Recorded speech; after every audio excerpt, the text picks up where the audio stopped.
Many have tried, but no one has quite perfected the solar car.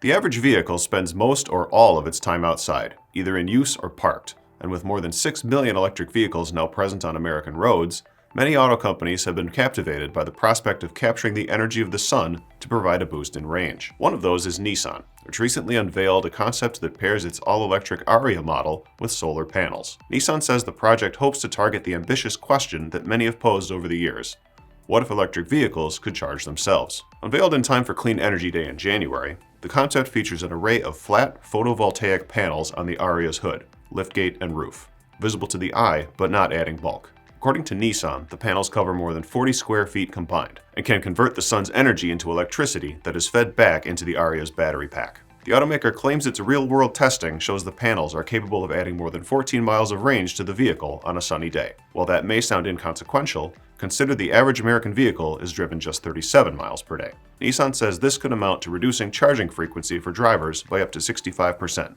A significant win for consumers, who still cite a lack of charging infrastructure as the top concern when it comes to EV adoption.